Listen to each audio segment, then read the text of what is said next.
Bueno, jóvenes, muy buenos días a todos. Vamos a comenzar nuestra sesión del día de hoy.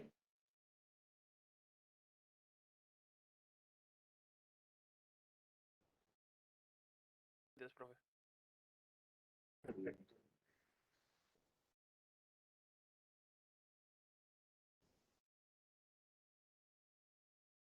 Entonces, ¿cuál es la idea?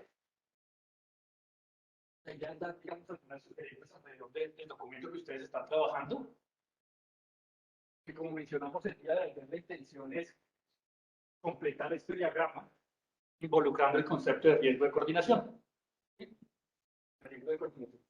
Entonces, la idea es que trabajemos entre todos y vayamos mirando pues cómo se nos ocurre completar ese diagrama. Entonces, lo primero que quisiera preguntarles y que me comentaran ustedes es, ¿qué entendieron del documento por riesgo de coordinación? ¿Qué es lo que se entiende por riesgo de coordinación? Es que uno siempre tiene como desconfianza en los otros actores que toman las decisiones. Por ejemplo, no tiene tanto de, pues, que no le provee como los proveedores. Entonces uno pues tiene que ver como el riesgo de coordinación, es que uno por desconfianza a ellos comete ciertos errores en el inventario, como puede ser pues pensando que le van a pedir mucho o pensando que tal vez le van a hacer pues, cosas que le cometen. Pues también como que eso genera la cuestión. Perfecto, lo digo porque uno a veces tiende como que porque uno es de otros actores.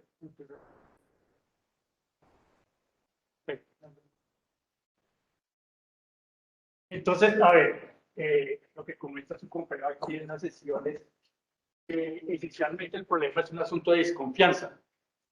Desconfianza de los agentes de lo que ocurre en la cadena de suministro, ¿cierto?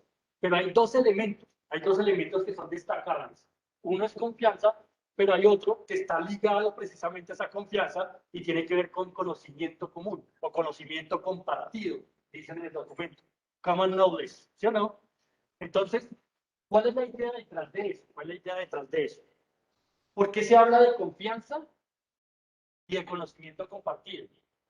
Porque si ustedes piensan en cada uno de los actores que está ahí en la cadena, entonces vamos a mirar este modelito, vamos a irnos a este modelito.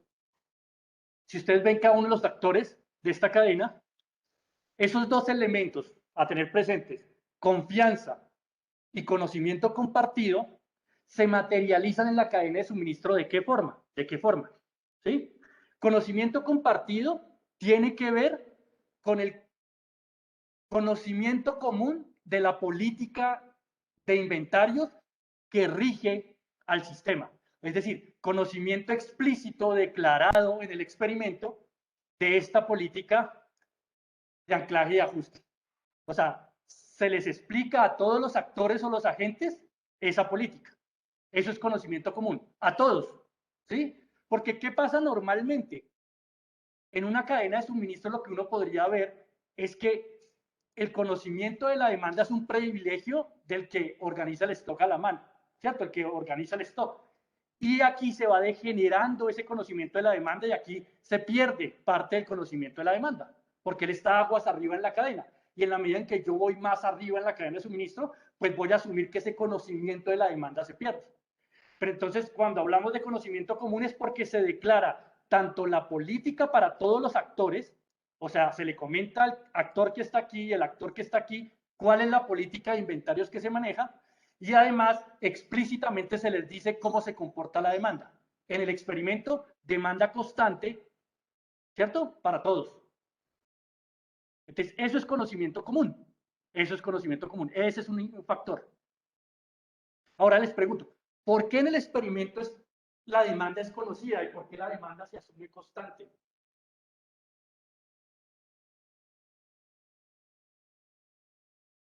Comportamentales, operacionales, de acuerdo. Entonces, ese es el asunto. El experimento que se realiza va en aras de qué? De conocer los factores o las causas comportamentales que inciden en la gestión de la cadena de suministro. Lo comportamental tiene que ver con qué? Con la forma que los actores deciden en la cadena. No tiene que ver inicialmente ¿sí? O tiene que ver menos, digámoslo así, con los factores operacionales, es decir, aquellos factores que derivan de la estructura institucional y física de la cadena. ¿Sí? Entonces, por eso la demanda se asume constante, eso es importante. Entonces, volvamos y recapitulemos y tengan muy presente eso para el ejercicio que estamos haciendo. Conocimiento común va en dos asuntos. Conocimiento común de la demanda por todos los actores y conocimiento común de la política de gestión de inventarios por todos los actores. ¿Listo?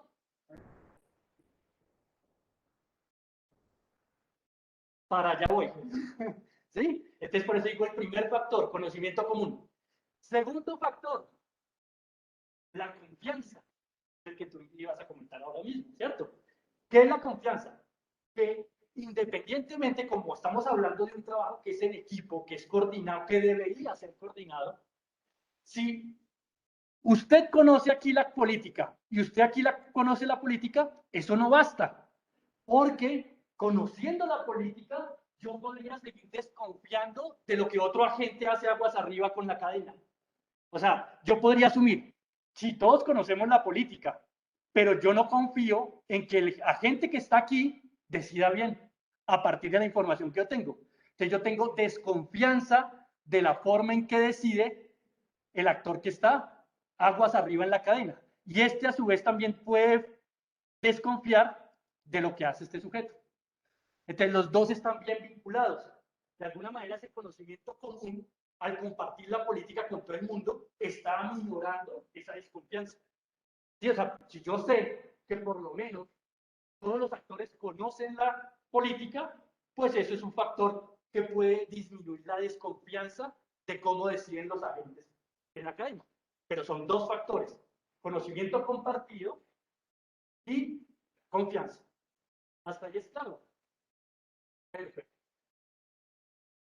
Estamos hablando de riesgo de coordinación. En el modelo aparece un término que se llama inventario de coordinación. ¿Alguien me puede comentar de qué trata ese término? Inventario de coordinación.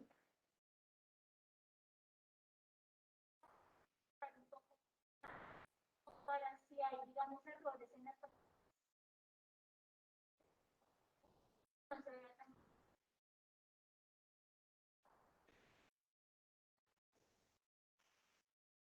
Listo. Y entonces ahora yo les pregunto, si leyeron muy bien el asunto, ¿en qué se diferencia un inventario de coordinación de un stock de seguridad? De un buffer para el inventario. ¿En qué se distingue? Porque uno diría, no, pero pues ese es el mismo concepto de...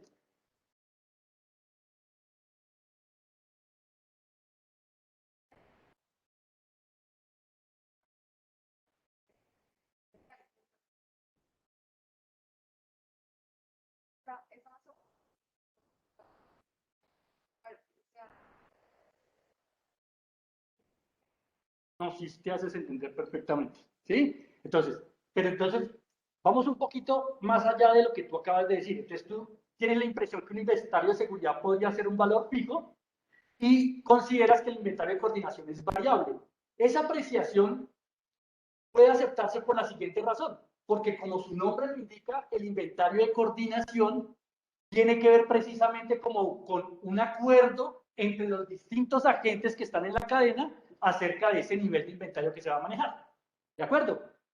Pero hay un detalle más importante que hace hablar de inventario de coordinación y diferenciarlo de tener un buffer en el inventario, de tener un inventario de seguridad, de tener, digamos, el cubrimiento del inventario y precisamente hablar del stock de seguridad. ¿Alguien puede decirlo? Porque eso es clave para lo que vamos a hacer. Los que están allá en sus casas, ¿alguno podría decir algo al respecto?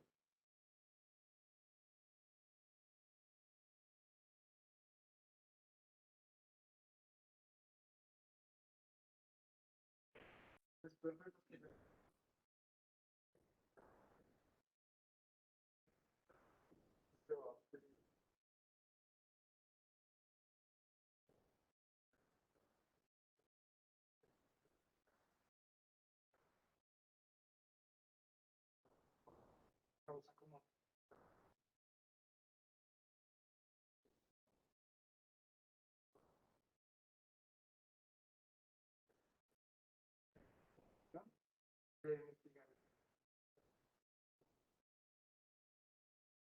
entonces confío los Entonces,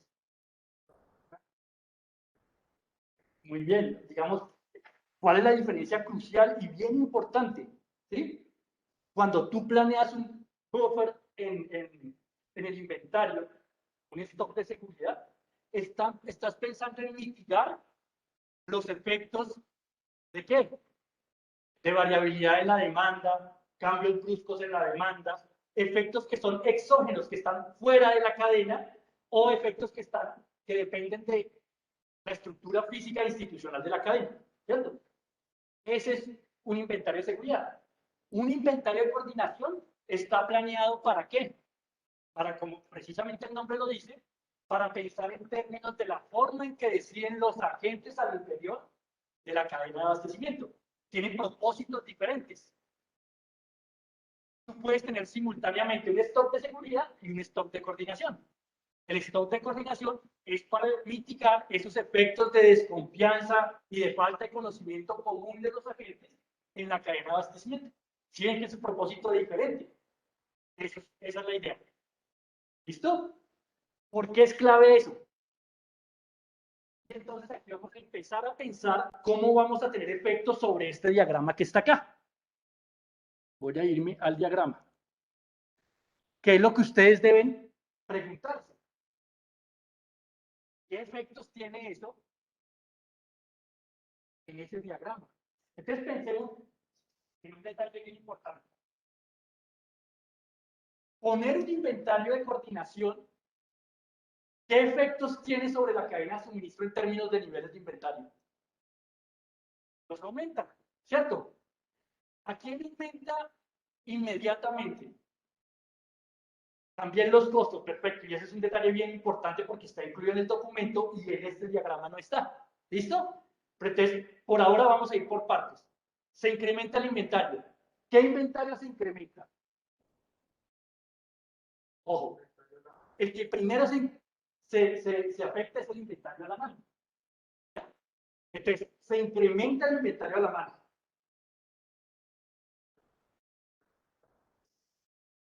El nivel de inventario a la mano, porque lo que yo hago es poner unidades, tener unidades disponibles precisamente para ese riesgo de coordinación, para mitigarlo. Los pones directamente en el stock. ¿Sí? Ahora, ¿qué pasa? Que eso va a hacer que se modifique posiblemente tu meta alrededor de el inventario deseado que tú requieres. Pero ese comentario que tú haces es bien importante, porque normalmente el stock de seguridad sí afecta al nivel de inventario deseado, a la meta. Mientras que este inventario de coordinación normalmente va directo a afectar a quién? Al stock actual, al nivel de inventario actual de productos terminados a la mano. ¿Está ahí claro? Bien. Entonces, miremos este detalle. Ahí es donde está la clave y por qué hay que entender muy bien lo que pasa en este documento. Si yo estoy incrementando los niveles de inventario, entonces revisemos el diagrama. Si yo aumento mi nivel de inventario a la mano, ¿qué pasa con el ajuste del inventario a la mano? ¿Aumenta o disminuye? Disminuye, ¿cierto? Si ese ajuste del inventario disminuye, ¿qué pasa con las órdenes de suministro? Alto. Si están disminuyendo los ajustes del inventario, ¿qué pasa con las órdenes del inventario? Disminuye, ¿cierto? Ojo con la lectura. El más significa que cambian en la misma dirección. Si uno desciende, el otro desciende. Si el uno aumenta, el otro aumenta. ¿Listo? Entonces, volvamos. Si el inventario a la mano aumenta, el ajuste del inventario a la mano disminuye. Si el ajuste del inventario a la mano disminuye, las órdenes de suministro disminuyen. Si las órdenes de suministro disminuyen, el inventario de la línea de suministro disminuye. Si el inventario de la línea de suministro disminuye, ¿qué pasa con el lead time de la línea de suministro y la propensión a las interrupciones? Disminuyen.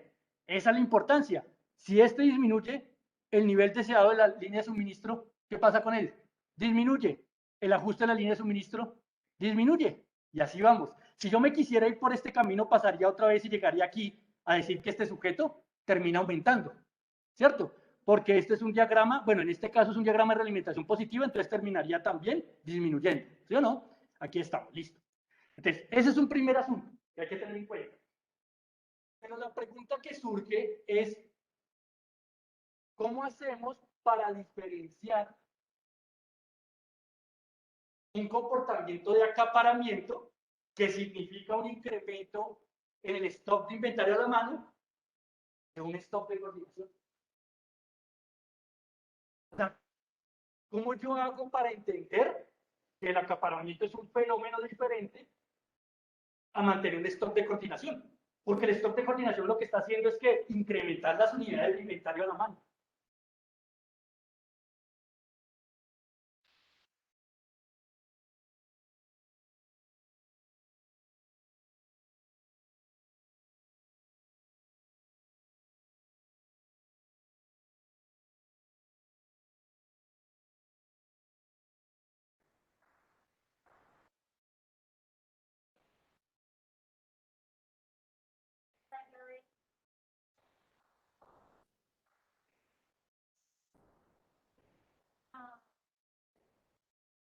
Perfecto, el acaparamiento es un efecto del comportamiento mismo de los agentes en la cadena junto con la estructura física institucional. Mientras que el stock de coordinación es un asunto planeado, ¿cierto? Que requiere precisamente confianza y conocimiento común de todos los actores. ¿Se ve la diferencia? Entonces, ahora, si vemos esa diferencia, vamos a entrar al segundo detalle que mencionabas tú. Ese detalle es bien importante. ¿Cómo entran en juego los costos?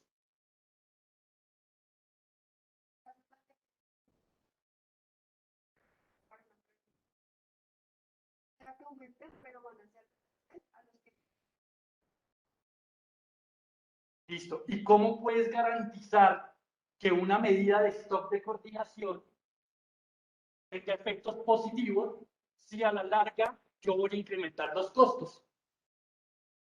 Claro, porque voy a involucrar los costos de que de mantener inventario, por lo menos. Entonces, pensemos un poquito cuándo vale la pena hacer el esfuerzo de coordinación versus a la situación que se da por circunstancias endógenas de la cadena en términos de acaparamiento y órdenes fantasma. Piensen en lo siguiente, ¿qué relación debe haber entre el inventario a la mano, su costo, y el costo del backlog, o sea, el costo del inventario de la línea de suministro? ¿Dónde sería ideal aplicar inventario de coordinación si comparo los costos de línea de suministro con los costos de inventario a la mano? ¿Se entiende la pregunta? Sí, en costo de línea de suministro, pero ¿qué relación debe haber entre los costos de línea de suministro y los de inventario a la mano?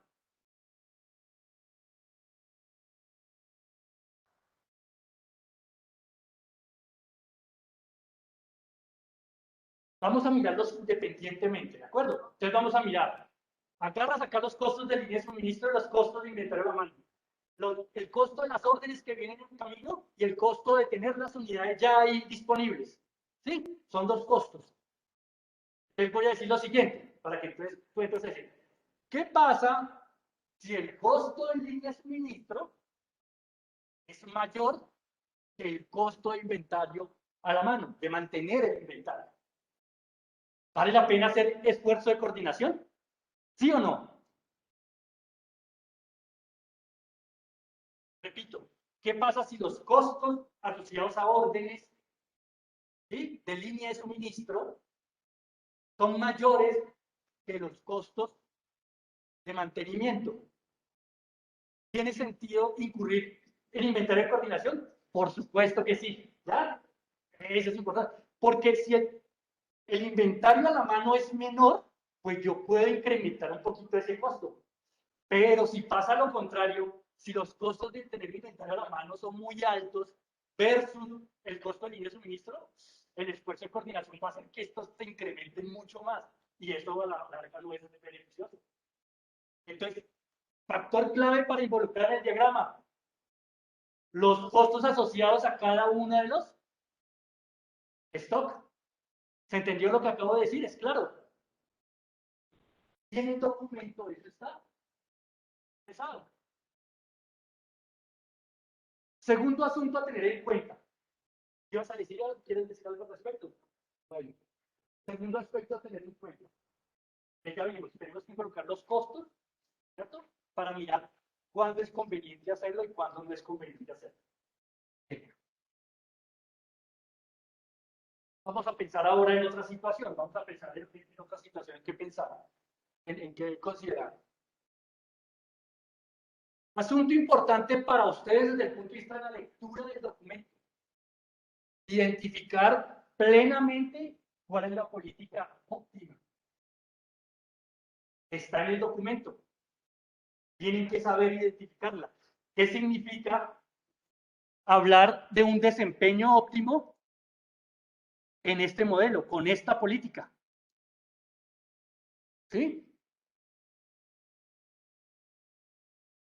Y doy un comentario, entrando ya en la otra variable que es clave aquí. Una política óptima se caracteriza fundamentalmente, dado este heurístico de anclaje y ajuste, en no subestimar la línea de suministro. Y entonces eso lo remite a nuestra segunda evaluación, a lo que hicimos durante el segundo parcial. ¿Qué significa no subestimar la línea de suministro en términos de variables, de cuentas? Les repito, ¿ya? Estamos diciendo, en el documento se hace explícita una política óptima. Se dice, mire, hay un escenario, un experimento, donde los actores se desempeñan de forma óptima. O sea que uno puede pensar alrededor de ese heurístico una situación de optimalidad, ¿ya? Si no la han identificado, lo que les digo es lo siguiente. Una política óptima va a ser aquella donde no se subestima la línea de suministro. Es el problema, uno de los problemas más difíciles y situaciones que más aparecen, ¿ya? No se subestima la línea de suministro. Y si lo pensamos en términos de lo que nosotros hicimos en el segundo corte, ¿cuánto nosotros decíamos que no subestimábamos la línea de suministro? Desde el punto de vista de las variables. ¿Qué hacíamos con las variables? ¿Qué valores numéricos reemplazábamos para decir eso?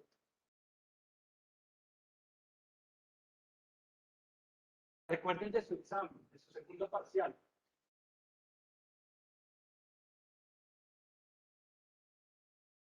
A ver si alguien aquí. Oh.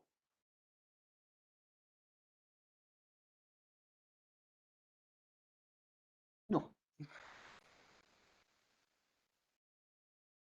Muchachos, solo quiero que me digan los que están del otro lado si están escuchando claramente. Sí, profesor, se le escucha bien. Perfecto. Entonces, vamos a irlo comentando y lo vamos analizando y lo van a terminar deduciendo. ¿Tienes alguna idea?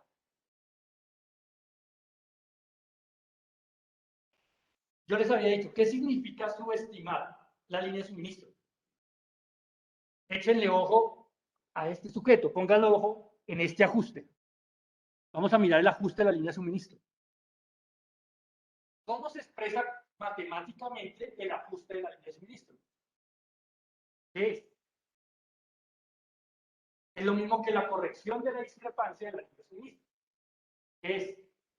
¿Cómo se escribe matemáticamente?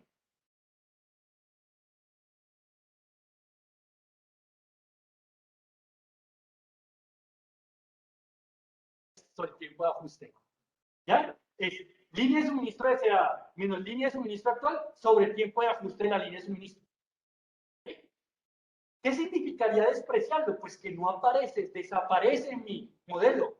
Entonces, ¿qué hay que hacer con el tiempo de ajuste para que la línea de suministro desaparezca? Hacerla muy grande. Si tú la haces muy grande en el dominador, ese cociente, ese ajuste va para cero. Eso significa despreciar la línea de suministro. Ese es el detalle importante. Y cuando yo hacía eso, lo que tomaba era la línea de suministro y después comparaba con el nivel de inventario, con el ajuste del inventario a la mano, ¿cierto? Entonces me preguntaba, ¿qué pasa cuando son iguales? ¿Qué pasa cuando uno es mayor que el otro? ¿Se acuerdan? Cuando son iguales, yo estoy diciendo que estoy dando la misma ponderación la misma importancia para el ajuste del stock como para el de la línea de suministro. Pero si uno de ellos es más grande, entonces ahí tú puedes estar hablando de que estás desestimando alguno de ellos. ¿Sí? Porque cuando tú haces el tiempo de ajuste de la línea de suministro, lo haces tender a infinito, lo haces muy grande, pues con un valor finito que tengas en el tiempo de ajuste del stock a la mano, pues él va a tener un valor representativo. Él va a estar ahí. Mientras que si el tiempo de ajuste de la línea de suministro tiene un valor muy grande, pues está siendo despreciado. ¿Entiendes lo que estoy diciendo? Entonces, ¿por qué menciono eso?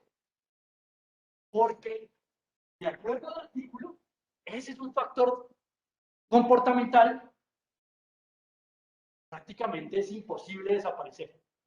O sea, subestimación de la cadena, de la línea de suministro va a estar presente.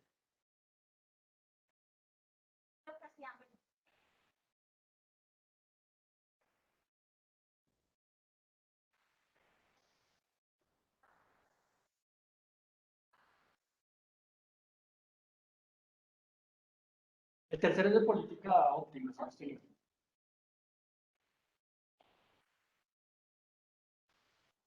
A ver, el primero, entonces, a ver si recordamos rápidamente. El primero es la situación base que está funcionando el modelo tal y como está aquí, digámoslo así, ¿cierto? El segundo escenario, ¿qué es lo que hace?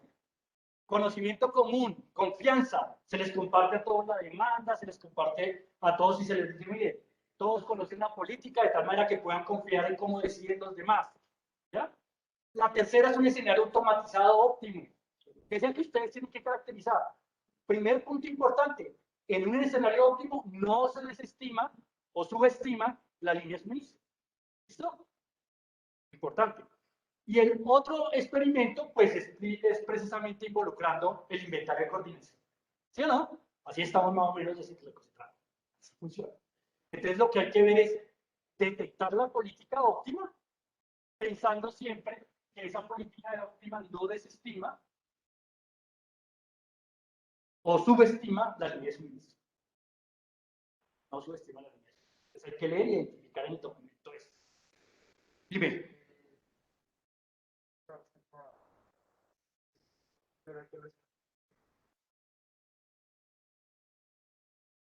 Pero la política óptima, bueno, eso es lo deseado, lo que se esperaría. Pero el asunto es, la política óptima es una configuración particular de esta política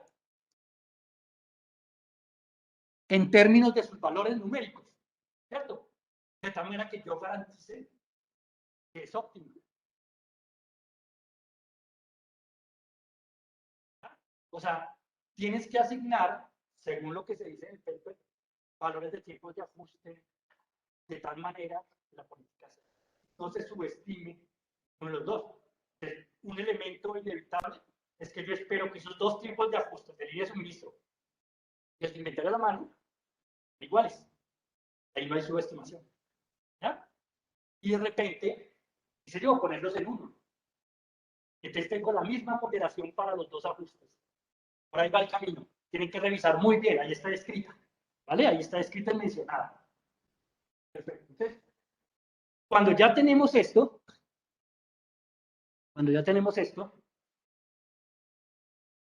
entremos ya en detalle a mirar la subestimación de la línea. ¿Qué relación hay entre subestimar la línea de suministro y el riesgo de coordinación?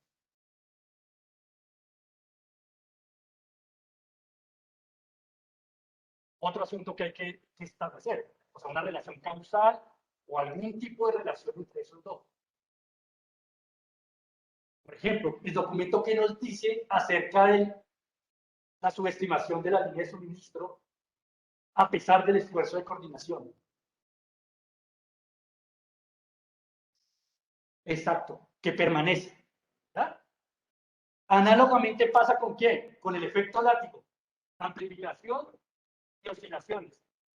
¿Qué nos dice el documento acerca de esfuerzos de riesgo, digamos, el riesgo de coordinación y la relación que está con el efecto látigo?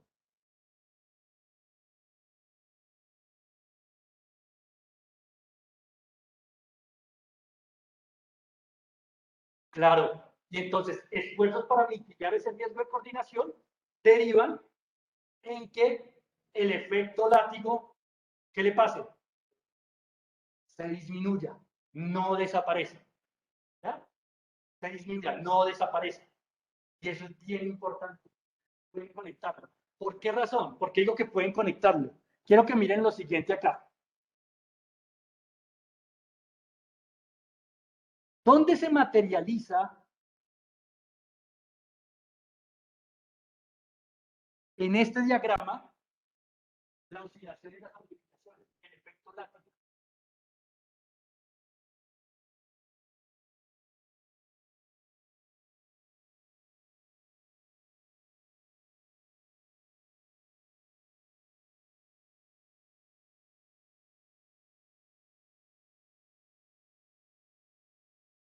Bueno, entonces ahí, ¿y por qué especialmente el inventario de las es un visto? ¿Por qué? ¿Por qué dices que especialmente en él? Si el efecto látigo a qué hace referencia, en el documento está a las órdenes, pero las órdenes en general, órdenes de cualquier agente de la cadena. O sea que tiene que afectar, ¿qué? A los dos niveles de inventario. ¿Vas a decir algo que vi que levantaste la mano o no?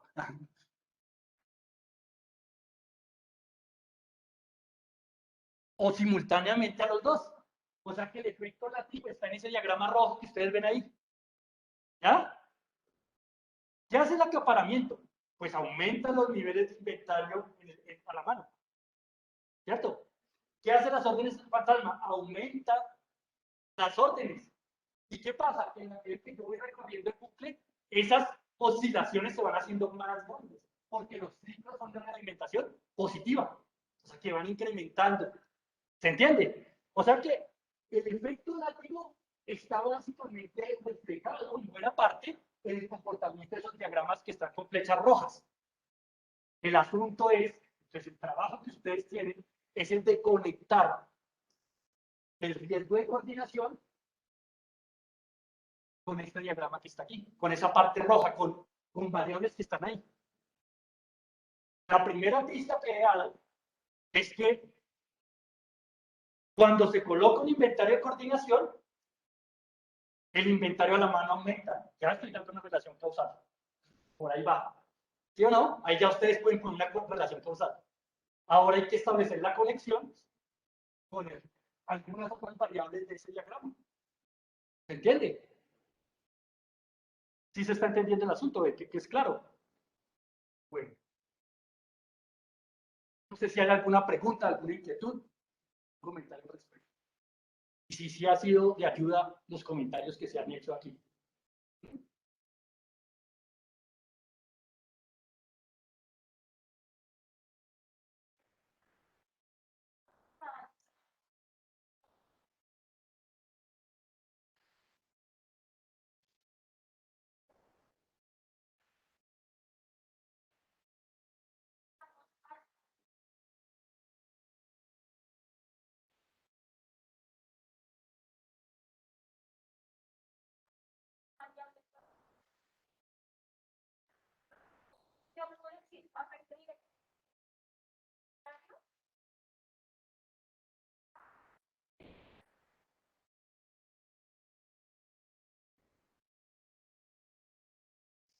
Entonces mira lo siguiente. Debes pensar con la misma lógica que se trabajaron los experimentos en el documento. La lógica de los experimentos en el documento, ¿en qué consiste? El riesgo de coordinación, evidenciarlo, pues está en el experimento base, uno lo puede ver. El experimento base que es el que no hay restricciones de nada, entonces todos deciden como quieren, conocen, digamos, la demanda, pero no hay conocimiento común ni hay confianza. Bueno, como yo no sé cómo modelar eso, ya sé con el conocimiento común, porque entonces no me voy precisamente a preguntarme por la otra cara de la moneda. ¿Sí? No pienses en modelar directamente el riesgo de coordinación. Piensa en cómo se mitiga ese riesgo de coordinación y diseña unos experimentos para ello. Eso es lo que dice el documento. El documento está mostrándote situaciones experimentales en las que se considera se podría mitigar o disminuir ese riesgo de coordinación. Así es que hay que pensar para involucrar ahí. ¿Cómo lo mitigo? ¿Por qué? Porque cuando yo hablo de la mitigación, estoy incidiendo directamente en variables del sistema. ¿Para qué? Para precisamente disminuir el riesgo de coordinación. No sé si es claro lo que estoy diciendo. Dime.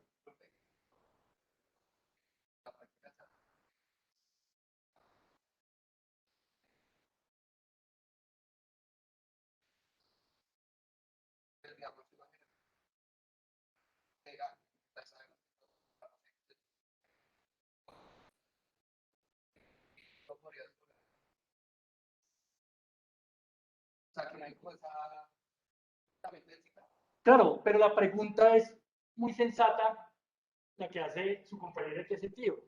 ¿Cómo modelo matemáticamente eso? Para ver qué variable es. Entonces la respuesta que yo le doy, no te vayas por ese camino. Ve por el camino de esfuerzos que lleven a qué? A mitigar el riesgo de coordinación, que son precisamente los experimentos. O sea, vuelvo y lo digo, lo voy a decir rápidamente. Sigue. Lo voy a decir claramente.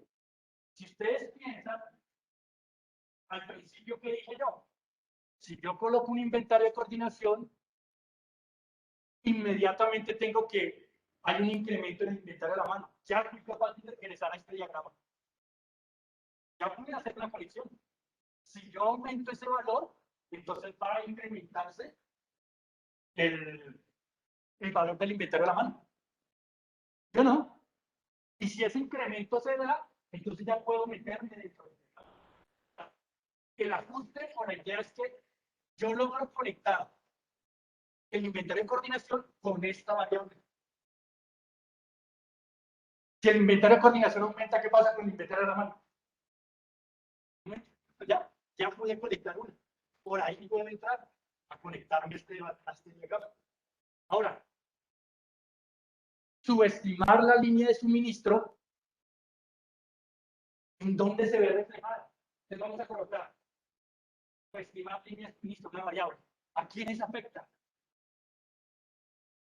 ¿Cómo lo definimos? ¿En términos de qué? ¿Quiénes cambian cuando yo subestimo la línea de suministro? Los tiempos de ajuste. Entonces puedo hacer conexiones, ya sea tiempos de ajuste y después a los ajustes o directamente a los ajustes. ¿Sí me voy a entender? Una variable que diga subestimar la línea de suministro y saco precios a dónde? Ajuste inventario de la mano y ajuste de línea de suministro. Y ya luego lo creo. ¿Sí?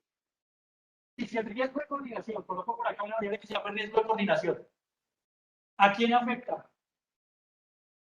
Listo, ya tienen ideas para hacer. ¿De acuerdo? Muy buenos días. Bien, gracias. Jóvenes, ¿me permiten? Voy a hacer una pausa. Ya seguimos.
Muchachos, ya vuelvo otra vez. Estoy aquí con ustedes. ¿Sí? Estábamos grabando el video del que les había comentado. ¿Sí? Entonces, ¿me escuchan? Señor. Sí, Estábamos haciendo la grabación del video y por eso interrumpí un poco con ustedes. Entonces ya volvimos. Si les parece, ¿por qué no hacemos una manera de síntesis, a manera de síntesis, lo que hemos comentado hoy y lo colocamos como en un archivito? ¿Les parece? Bueno, entonces, permítanme un instante.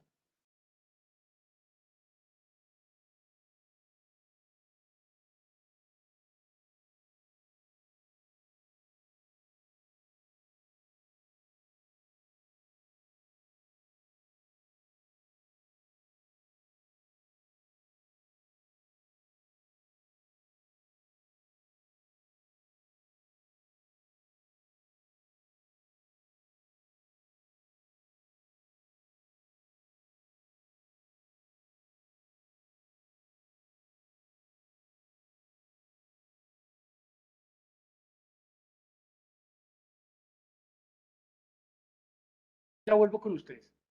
Quiero que me vayan recordando, vamos recordando con qué empezamos a hablar nosotros, ¿cierto? Entonces, en primera instancia, tratamos de dar una definición de riesgo de coordinación. Ahí estoy compartiendo, ¿cierto? Con todos. Sí. Riesgo de coordinación. Y lo enfocamos en dos asuntos, en confianza y lo que se llama common knowledge, pero eso digamos que es como conocimiento compartido. Sí, esa es la idea.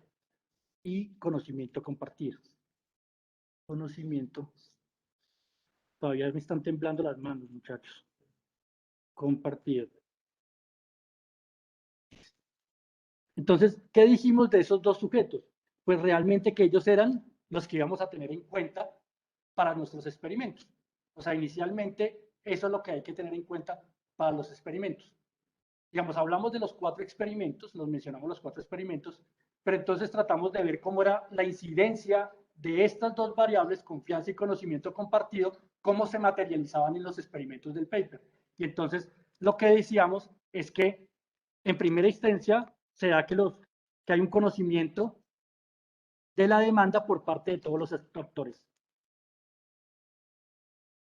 Por parte de todos los agentes. ¿Sí? Y además, un conocimiento público, también público, ¿de quién?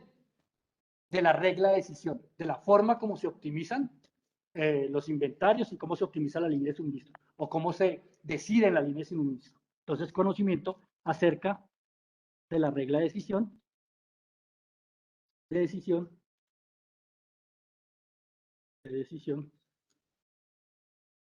Sí, todavía estoy temblando. Es en serio, mire cómo tengo las manos, no sé por qué. De decisión.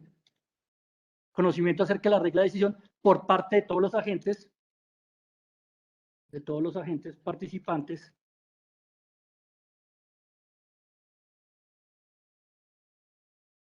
en el juego de la cerveza.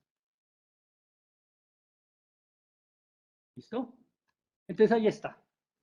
Esos son como los dos asuntos que uno tiene en cuenta para el riesgo de coordinación. ¿Hay algo más que se nos haya pasado que conversamos el día de hoy? De esa parte. No, ¿cierto? Entonces pasamos al segundo asunto. Cuando hablamos entonces del riesgo de coordinación, pues hay una serie de experimentos. Y lo primero que les dije es que había que detectar la política óptima. ¿A qué se refieren los autores con la política óptima? Entonces, es conveniente detectar la política óptima. Y la pista que yo doy es tener en cuenta que en una política óptima no se subestima la línea de suministro. ¿Sí? En una política óptima,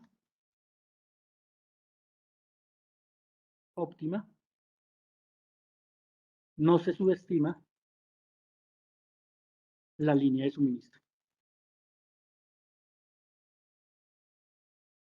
No solamente constantes, porque si son constantes y diferentes, entonces te está subestimando la línea de suministro. Tienen que ser constantes los tiempos de ajuste e iguales, ¿cierto? Para que no haya subestimación. Y cuando yo quiero modelar la subestimación, entonces tomo el tiempo de ajuste de línea de suministro y lo hago muy grande, que fue el ejercicio que ustedes hicieron en su segundo parcial. ¿Listo? Entonces, eso va al siguiente asunto. Cuando yo tengo la subestima de la línea de suministro, entonces ustedes deben detectar desde el punto de vista matemático qué significa eso. Entonces, recordar lo realizado durante el segundo corte. ¿Sí? Para establecer que subestimar la línea de suministro implica modificaciones en uno o en los dos ajustes, ¿no?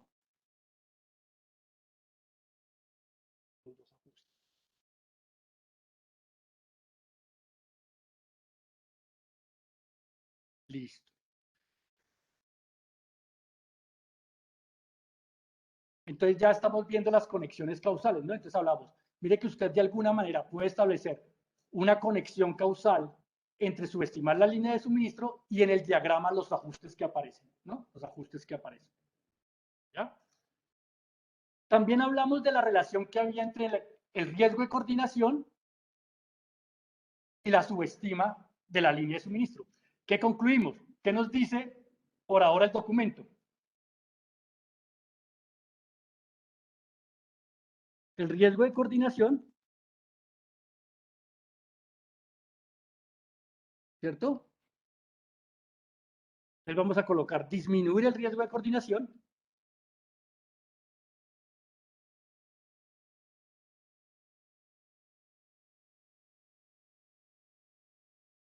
No tiene efectos importantes sobre la subestima de la línea de suministro, ¿cierto? Eso es lo que dice el artículo.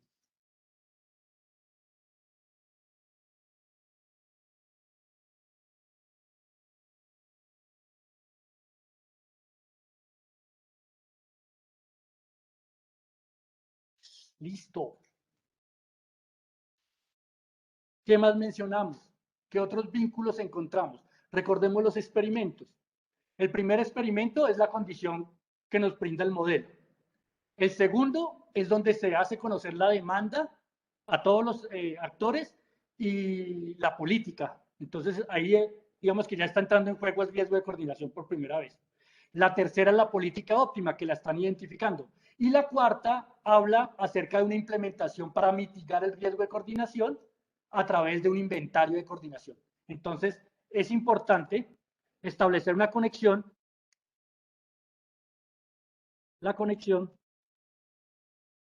entre el inventario de coordinación y quién. Lo logramos establecer. Y principalmente quién. El inventario a la mano, ¿cierto? Y el nivel de inventario a la mano.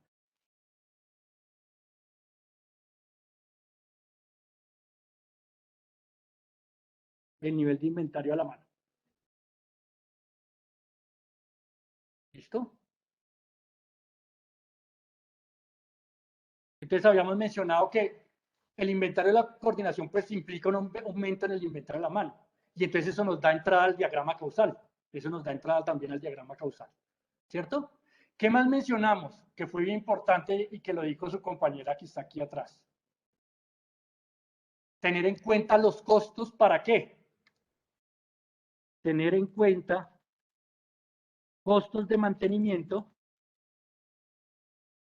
¿Y qué otros costos? Costos de ordenar, digámoslo así, ¿cierto? Relacionados con las órdenes o costos relacionados con la línea de suministro. El inventario de la línea de suministro. Voy a completarlo aquí. Costos de mantenimiento del inventario a la mano, para ser claro, ¿no?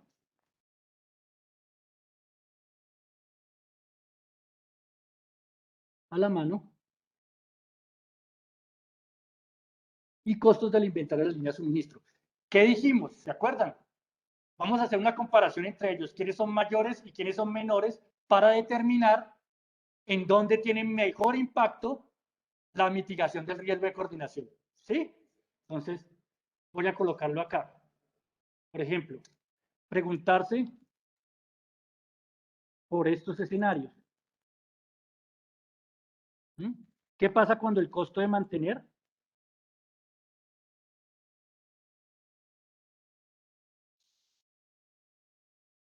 podría medirse en dinero, en minimización de costos? Claro que podría ser, disminuir los costos, pero si ustedes leen el documento hay mucha más información, ¿no? Digamos, en el documento podría uno decir que hasta lo de los costos es un tanto marginal, ¿sí? Es muy cualitativo las conclusiones que ellos brindan. Costos de mantener, ¿qué pasa cuando los costos de mantener son mayores que los costos en la línea de suministro? No sería conveniente, ¿cierto? Un riesgo, mitigar el riesgo de coordinación. ¿Por qué? Entonces piensen en todas esas relaciones causales. Porque si yo coloco un stock de coordinación, voy a aumentar el nivel de inventario del inventario a la mano. Y si ese inventario aumenta y tiene altos costos, pues de repente no es muy conveniente. Entonces aquí yo tendría que mirar este otro escenario, costo de mantener menor que costos de línea de suministro.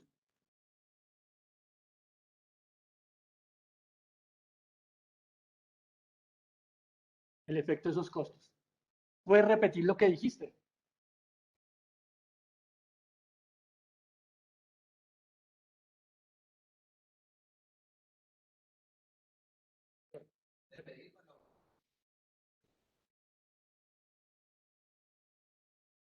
Claro, pero como la demanda no la controlas tú, se asume que es constante en el modelo, precisamente para no tener en cuenta los efectos operacionales.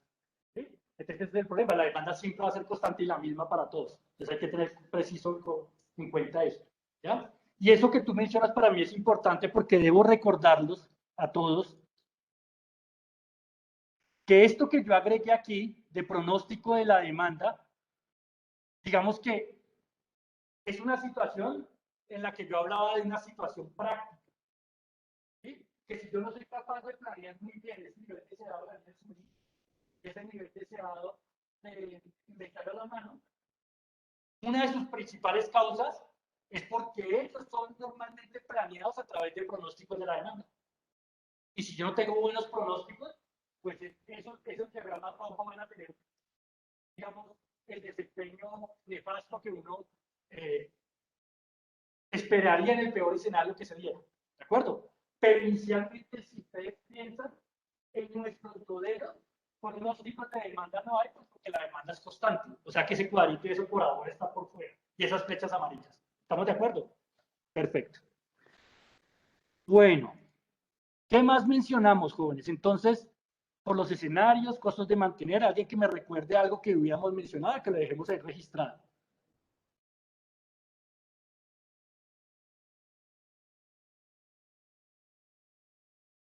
Establecer claramente, eso fue importante, la distinción entre un inventario de seguridad y un inventario de coordinación, para entender lo que uno está haciendo, tanto en los efectos que tienen, porque el inventario de seguridad realmente está afectando directamente a quienes, al nivel de inventario deseado, ¿cierto?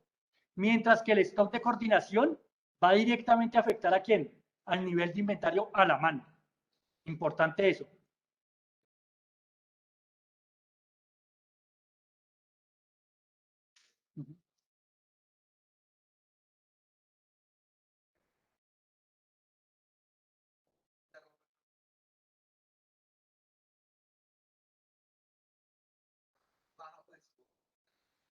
Digamos que se podría implementar como un centro de acopio, pero si tú lo piensas, realmente la manera más sencilla de hacerlo es simplemente un incremento en el nivel de inventario a la mano. ¿En dónde? En el minorista, es decir, aquí. Aquí, bien abajo en la cadena, ¿ya? Ahora, que eso implique de repente un centro de copia, eso podría pasar en una situación práctica particular. Pero inicialmente lo que se propone es que haya un aumento en este nivel de inventario que está acá. Porque ese inventario de coordinación impacta directamente al nivel de inventario a la mano. Pues eso es lo que nos dice el documento. ¿Sí se entiende lo que digo? Entonces, podría, claro, un centro de acopio si no tengo la capacidad de almacenamiento suficiente. Pero no necesariamente. Podría pensar simplemente en acordar una cifra para colocar y tener una reserva en el nivel de inventario a la mano. ¿Listo? Perfecto. ¿Qué más tuvimos en cuenta, jóvenes?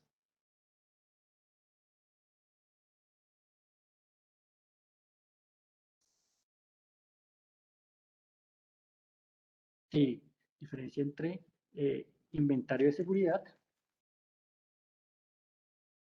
e inventario de corrección.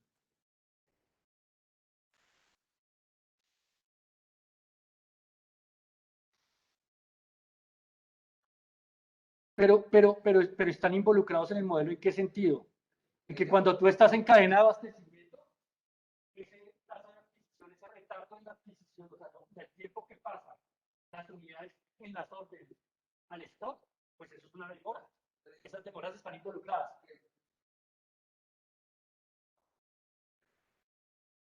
Ah, sí, es conocido, es conocido. Ahí está, creo que es 2 semanas, si no estoy mal, 2 o 4 semanas. Sí, eso también es conocido. O sea, ¿qué es lo interesante del ejercicio que se está haciendo? Que a pesar de que comparten muchísima información, todos conocen en principio lo que se está haciendo, el impacto del subestima en la línea de suministro, la disminución, digamos, el impacto en el efecto látigo, digamos que no es tan alto como uno pensaba, digámoslo así, ¿ya? Y entonces eso es lo que vamos a colocar acá. Vamos a mirar cómo es el impacto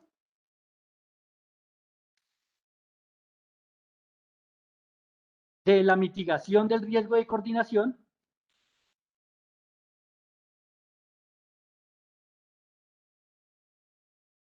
en el efecto látigo.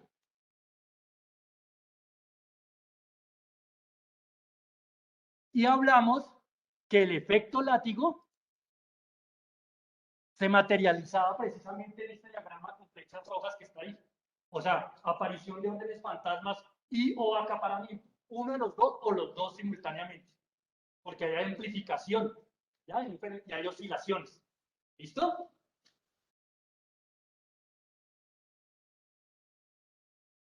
Bueno, ¿alguien más quiere recordar algo de lo que habíamos mencionado?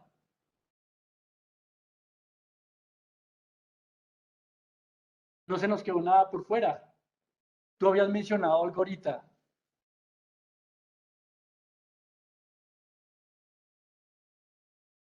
¿Los costos? Ah, bueno. Claro. Entonces, el diagrama causal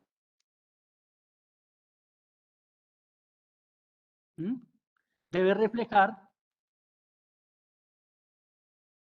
el resultado de la aplicación de la hipótesis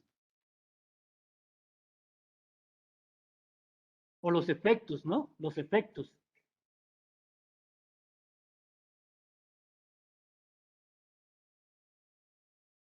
De la aplicación de la hipótesis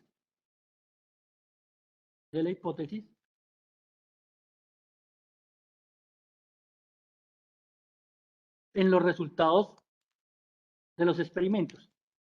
Y los resultados de los experimentos deben reflejar los efectos de la aplicación de la hipótesis en los experimentos, coloquemos así. Y los resultados obtenidos a partir de ellos.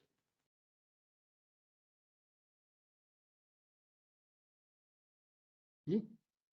Claro, miren que cuando uno presenta estos diagramas, entonces uno está haciendo un diagnóstico inicialmente, pero a partir del diagnóstico ya nos damos cuenta que uno de los principales problemas es precisamente la planeación de los niveles de inventario deseados. O sea, si yo formalmente soy capaz de planear los niveles de inventario deseado, de alguna manera estoy pudiendo controlar esos diagramas rojos que aparecen ahí, esos bucles que están ahí. ¿Sí? Entonces ustedes deben pensar de alguna manera en dónde es que hay que ejercer control, qué es lo que hay que planear formalmente para mitigar precisamente ese efecto látigo. Claro, a partir de esa definición de riesgo de coordinación. ¿Hay algo más a comentar? Dime.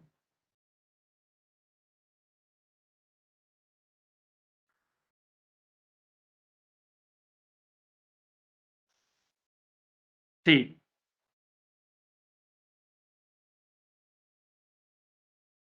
A ver. Ujú.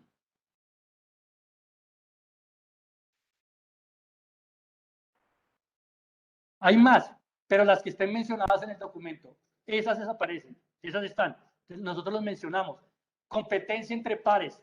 O sea, cuando hay, en la práctica yo tengo una línea de suministro acá y otra acá, y compiten por la demanda, por los clientes. Esa competencia entre pares también es una causa operacional. ¿Qué otra mencionamos? ¿Se acuerdan?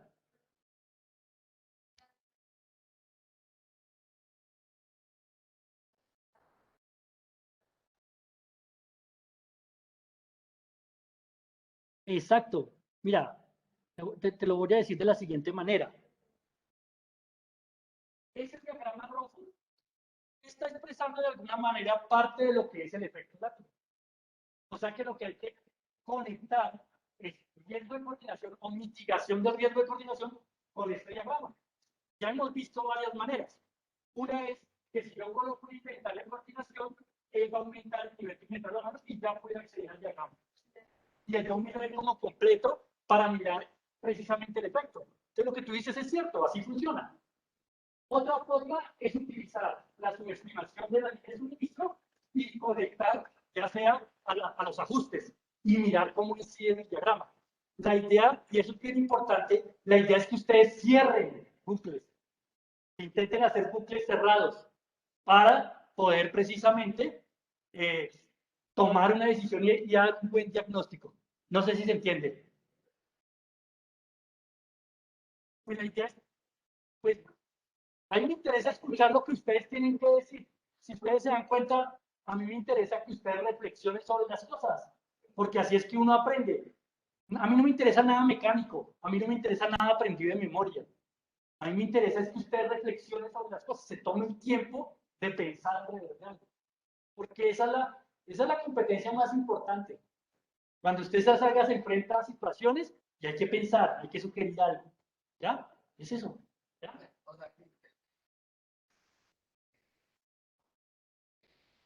Claro, pero tienes que primero hacer el diagrama de diagnóstico y cuando haces el diagnóstico miras quiénes son las variables neurálgicas y dice, bueno, ¿qué hay que hacer con esas variables para mejorar esta situación? Claro, porque si yo miro aquí, en este vuelvo les digo, esos niveles deseados de inventario son realmente los más problemáticos. Cuando uno empieza a recorrer el diagrama, se da cuenta, si yo soy capaz de planear muy bien esos niveles de deseados de inventario, pues yo podría evitar esos fenómenos. Bueno, evitarlos, no aminorarlos, esos fenómenos no desaparecen. ¿Ya? Entonces, ustedes van a hacer lo mismo, ustedes van a decir, bueno, aquí quiénes son las variables neurálgicas, las importantes, para que yo pueda aminorar ese efecto látigo teniendo en cuenta el riesgo de coordinación. ¿Ya? ¿Listo? Bueno.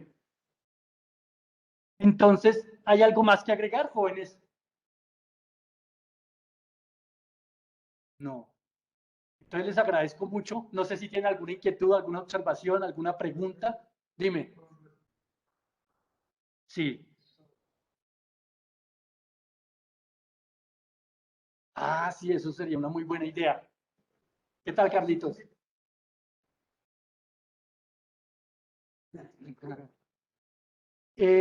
Lo que les voy a proponer, claro, si les parece, podemos hacer eso. Es una buena, es un buen, yo no lo recordaba realmente. Vamos a... Resuelvo la inquietud. Dale.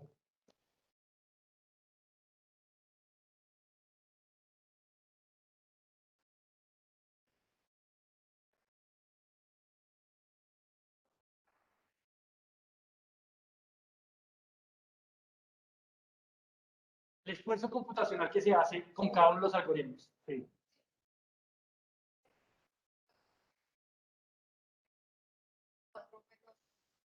Entonces vamos a hablar de eso, que es la misma vía por la que va tu compañero. Entonces, muchachos, si les parece, ya cerramos esto aquí y vamos a hablar de nuestro examen.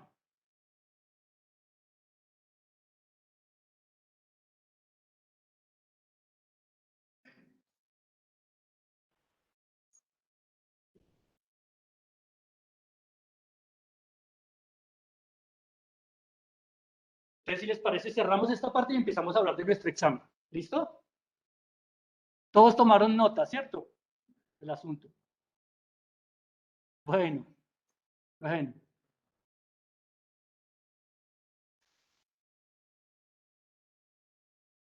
Y entonces vamos a hablar ahora sí de nuestro examen.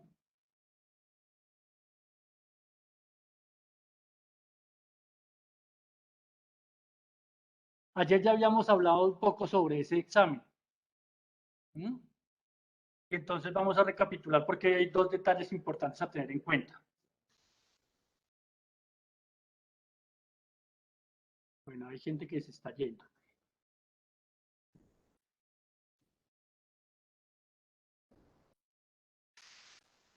Tienen un poquito de paciencia porque el equipo es un poquito lento.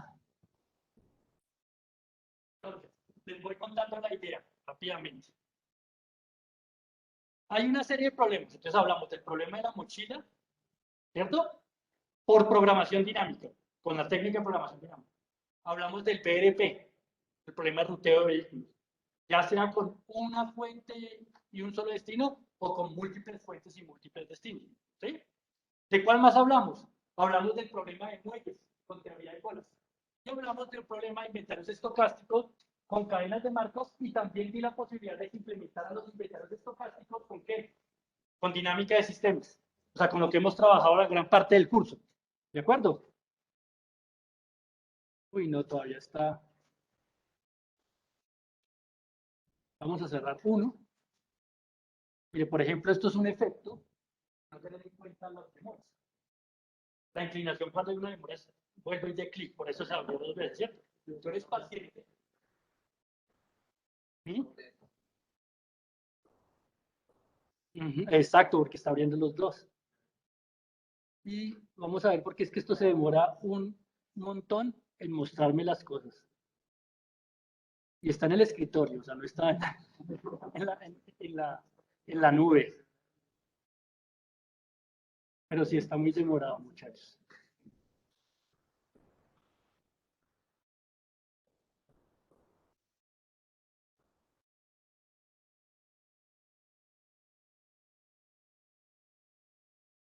Les pido un poquito de paciencia, jóvenes. Aquí estoy mostrando esto poco a poco.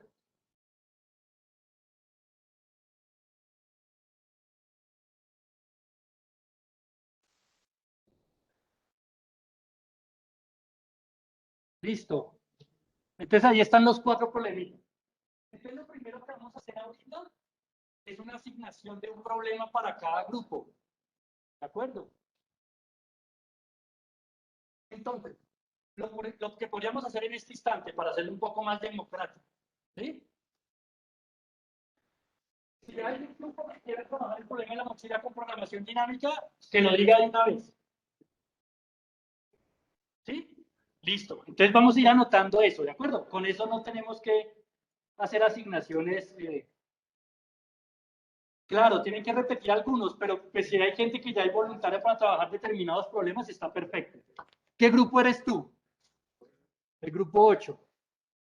No, pero si me pongo, les puedo pedir un favor, pueden anotarlo. ¿No? Si me pongo a anotar acá, me salgo de este archivo y no acabamos. ¿Sí? Listo, vamos al grupo 8. ¿Algún grupo de los que está en sus casas va a tomar ese problema de la mochila con programación dinámica? ¿Qué grupo eres? Entonces ya está, grupo 8 y grupo 7, programación dinámica, problema de la mochila. Yo prefiero así voluntariamente, con eso no se impone nada. Y entonces vamos a ver si participan en el chat. Anímense a participar en el chat y elegir problema. Si es que ya se fueron, ya se fueron. Grupo 2, ruteo. Profesor, y grupo 1 también ruteo, si es posible. ¿Qué grupo eres tú? Profe, grupo 3. ¿Cuál elegiste? Ya hay Grupo- dos grupos con ese. El de ruteo, profesor. Problema de ruteo de vehículos. Grupo 1. Es que ya está, a ver, lo que pasa es que grupo 2 y grupo 3 ya tienen ruteo.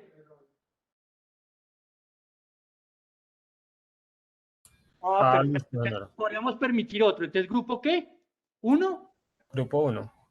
Perfecto. Les voy a pedir al grupo 1, 2 y 3. Tienen que ser problemas diferentes, ¿no? Entonces, un problema con una fuente y un destino, otros con problemas de múltiples fuentes, múltiples destinos y otro grupo con ventanas de tiempo. O sea, variantes del problema de ruteo hay como 50, ¿sí? O sea, que usted puede hacer variantes. O sea, no quiero que me lleguen ese día con todos con la misma variante, sabiendo que hay 50 variantes de ese problema por lo menos.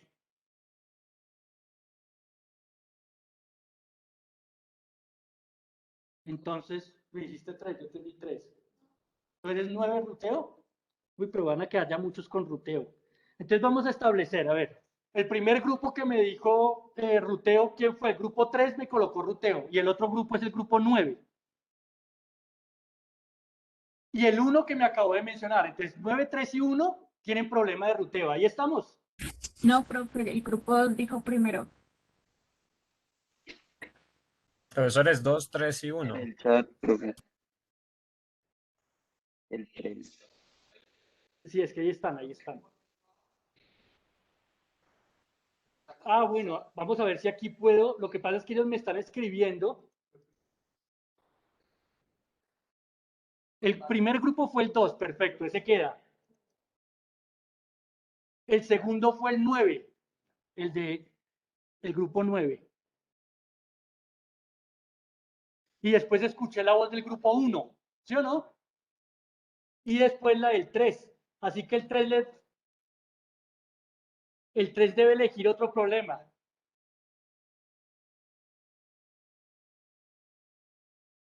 Uy, pero aquí en el chat me escribió primero el 3 que el 1. Qué cosa tan cara. Bueno, vamos a dejarlo así para que no haya problemas. A ver, grupos 2, 9 y 1 y 3 van a trabajar problemas de ruteo. ¿Listo? Pero todos me van a trabajar versiones diferentes del problema. ¿Listo? Bueno. Sí, señor. Listo, sigamos. ¿Quién más? Grupo 6, problema de inventarios. Muy bien. ¿Qué grupos son? Perfecto. Son inventarios estocásticos, ¿no?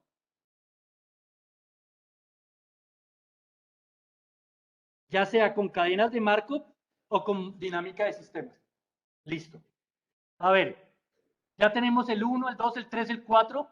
Nos falta el grupo 5. El grupo, bueno, el grupo 10 también quiere inventarios. Uy, pero me están repitiendo harto. Grupo 9. Pero grupo 9 ya está. Ah, esa es una Q, sí. Grupo 10. Listo. Entonces, por favor, le pido al grupo 5 que se manifieste. Muelles. Grupo 5, problema de muelles. En ese caso, le voy a pedir a ese grupo que trabaja con muelles que ojalá pueda trabajar, por ejemplo, con una red de Jackson o con un problema de varias colas, ¿no? Eso lo vimos en el curso de modelos estocásticos, ahí no hay problema para hacer eso. No tiene ningún problema. ¿Listo? Bueno. 1, 2, 3, 4, 5, 6. Faltan grupo 7 y grupo 8. ¿Quiénes son el 8? Ah, sí. Ya están todos. 7 y 8 eligieron programación dinámica. 1, 2, 3, 4, 5, 6, 7, 8, 9. Están todos ya, muchachos, ya están todos. Entonces, ahora sí, voy a hacer el comentario sobre lo que hay que hacer nuevamente, ¿vale? Si yo lo iba a hacer aleatorio. Ah, pero yo prefiero que ustedes escojan, a mí me parece mejor, pues usted toma la decisión de en qué se siente cómodo. Bueno, ¿cuál es la idea? Yo lo expliqué la sesión pasada, pero lo podemos volver a explicar. Entonces vamos a agarrar el ejemplo del problema de ruteo de vehículos y después vamos con los otros ejemplos. Entonces, en el ruteo de vehículos, ¿qué hay? Hay unas ubicaciones. Entonces supongamos que hay 10 ubicaciones, 10 ciudades. Entonces, yo tengo las 10 ciudades con los costos o con lo que esté involucrado, ejecuto el programa. Ese es el tamaño de la instancia, 10 ubicaciones. Entonces, tamaño, en la tabla coloco un 10, en donde dice tamaño de la instancia, y al frente anoto el tiempo en que se demoró ejecutándose el problema. Tomo nota. Ahora, ¿qué empiezo a hacer? Ya no tengo 10 ubicaciones, le voy a poner 15 ubicaciones. Ejecuto nuevamente el algoritmo y miro cuánto se demoró en ejecutarlo. ¿Ya? Y entonces, de acuerdo a lo que usted va viendo con su problema, usted le va a ir incrementando la cantidad de ¿qué? De ubicaciones para ver cuánto más se demora. Va a haber un momento en que usted dice, ya paró, mi algoritmo solo se ejecutó hasta acá. Y de repente puede ejecutarse para más, pero no sé cuánto se va a demorar haciéndolo. Entonces ustedes no se excedan en el límite, no se pongan a esperar cantidades exorbitantes, no. Si pueden incrementar de 1 o de a 2, de a 3, y ir viendo qué es lo que está pasando, ese comportamiento de los tiempos seguramente ya va a ser exponencial. Y ustedes se dan cuenta rápidamente que eso dice, no, yo le agrego la siguiente y ya eso explotó. Dime. Claro, ustedes tienen que mencionar las características del equipo. ¿Ya? No importa, no importa, no importa. ¿Ya? ¿Ya? No importa. No importa porque el asunto para mí no es tanto qué tan potente es su máquina, sino qué tan bueno es su algoritmo. ¿Ya? ¿Sí?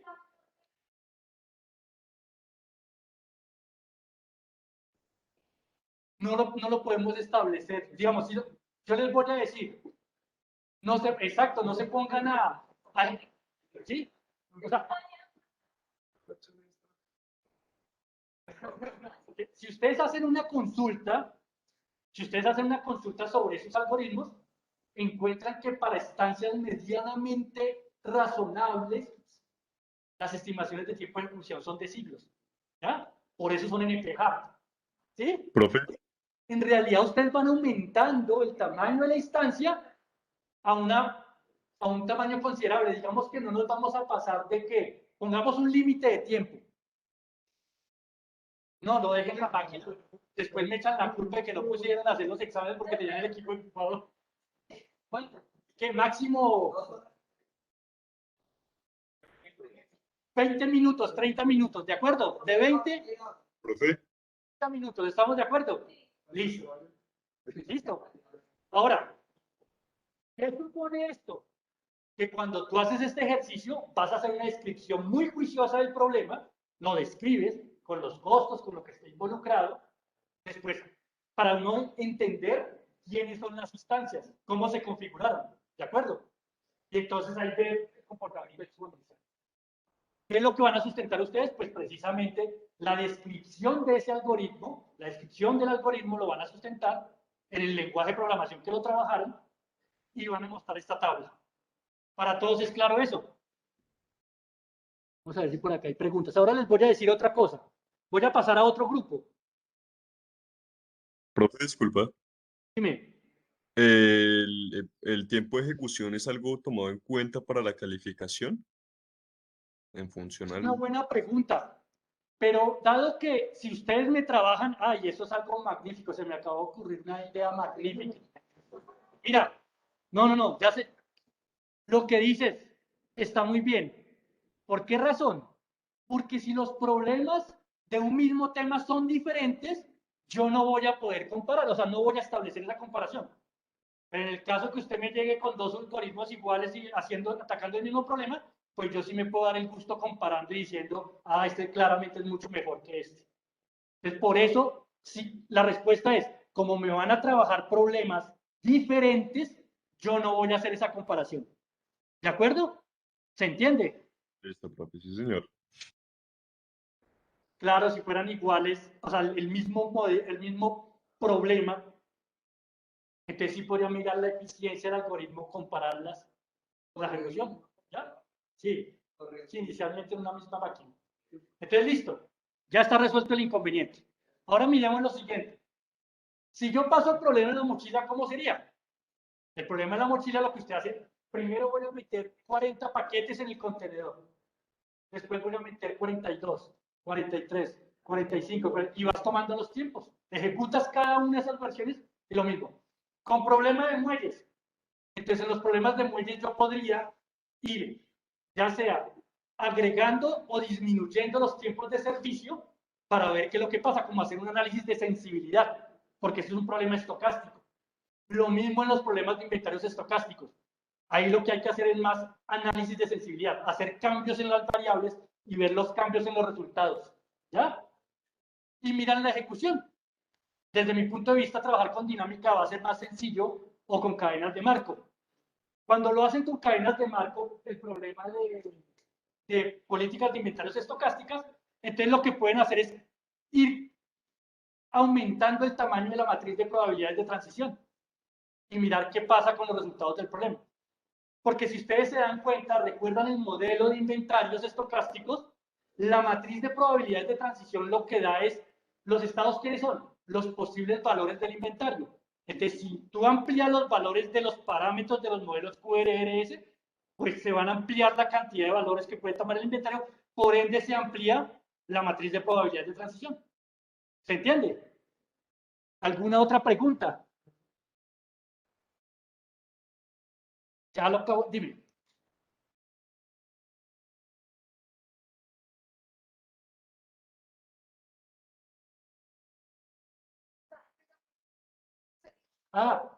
Es que eso no lo puedo decir de manera precisa, te voy a decir por qué. Porque va a depender de tu algoritmo. Si, por ejemplo, si tú agarras un algoritmo y de repente tú ves que para 10 cargas ya el tipo va lento, entonces tú ya sabes con qué rango de valores vas a jugar. No te puedo decir, hazlo, o sea, yo les iba a proporcionar ejemplos. Pero lo que pasa es que, digamos, yo tengo un algoritmo, por ejemplo, que es capaz de correr 20.000, 10.000 cargas, pero seguramente no va a pasar. Entonces, ¿yo para qué les doy esa instancia? Más bien usted construye las instancias y de acuerdo a lo que usted vio en su algoritmo, pues usted ejecuta ese algoritmo variando de acuerdo a lo que usted ve, qué tan lento, qué tan rápido es. ¿Se entiende? Dime. Ya habíamos establecido quiénes eran. Íbamos a utilizar R, Julia, Python, ¿qué más? MATLAB, pueden utilizar también, GAMS, Excel. Bueno, voy a permitir Excel, porque soy un buen tipo, ¿sí? Entonces, Excel también, ¿de acuerdo? Evidentemente en Excel va a haber limitantes, ¿ya? Porque Excel no está pensado para eso. Entonces ahí las instancias, el tamaño, va a haber problema. Pero sí. ¿Listo? Y R, obviamente, lo mencioné también, ¿cierto? Listo.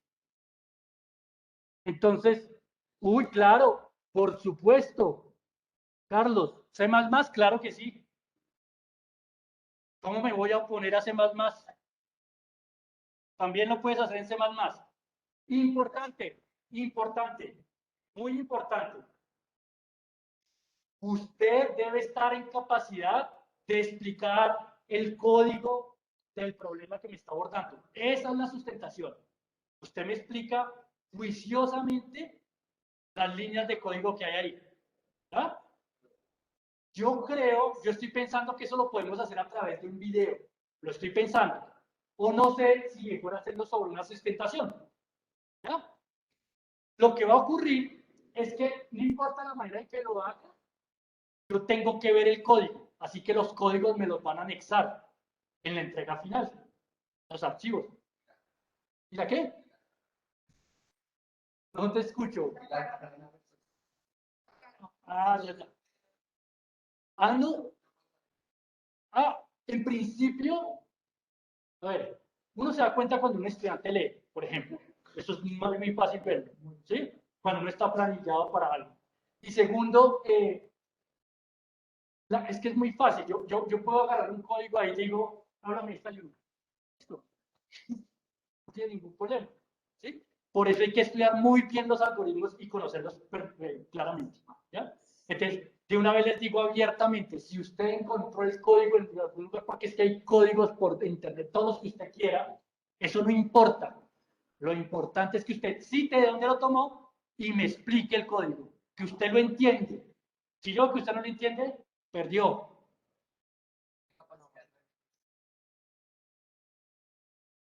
Claro, claro. Pero me imagino que anexas algún archivo en Excel, si lo estás haciendo, me anexas ese archivo ¿sí? Y ya con los resultados de las instancias. Bueno, no sé si hay alguna otra pregunta, jóvenes. Entonces, claro que sí, C++ está permitido. Sí, no estaba en la lista, pero es que eso es una maravilla. Yo no les pido C++ porque C++ digamos, ese y tal vez MATLAB son como lo mejorcito que hay para resolver ese tipo de problemas, ¿ya? Sino que MATLAB sí es, pues no tiene licencia pública, ¿no? Es software que no es públicamente licenciado. No sé si tienen alguna pregunta. Entonces, me dio un gusto verlos acá, que se hubieran reído un ratito ahí con mi pánico escénico. Y, sí, claro, es una dificultad mucho más rápido, entonces pueden mirar las instancias con más juicio. Magnífico. Poder explicarlo es lo importante, ¿vale? Si van a tener alguna duda en el camino del examen final, perdón, del caso de estudio, que eso es lo que yo creo que pueden tener más dudas, me escriben un correo y miramos cómo concertamos una reunión si es necesario. Entonces, correo con documentos y preguntas incluidas y entonces concertamos una reunión. ¿Por qué lo digo? Porque a veces ustedes me dicen, quiero una reunión, y cuando veo lo que me preguntan, yo no se hubiera podido responder en un correo eso. No tiene sentido que nos reunamos. Entonces, de repente, me escriben al correo con las preguntas y yo les respondo, y si yo veo que hay necesidad de una explicación en una reunión, la hacemos la reunión, ¿de acuerdo? Con antelación, no me vayan a agarrar ya faltando 1 o 2 días para hacer las entregas, que me empiecen a llegar correos, ¿sí? Tienen 2 semanas para hacer eso. Entonces, ¿Cuándo se envía? dime. No, ya no hay más clases. Se acabaron las clases. Dime. ¿Qué pasa? El martes de la siguiente semana, creo que no de esta, sino de la que viene. Ajá. Y las sustentaciones son ese fin de semana, ese jueves y ese viernes. 17, 18 y 19.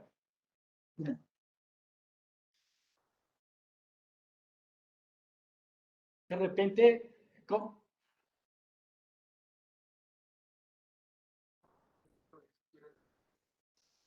Sí, no, es mejor una sustentación en vivo y en directo, ¿sí o no? Tanto para ustedes como para mí. La realización del video les puede tomar tiempo y no, hagamos la sustentación en vivo y en directo, ¿vale?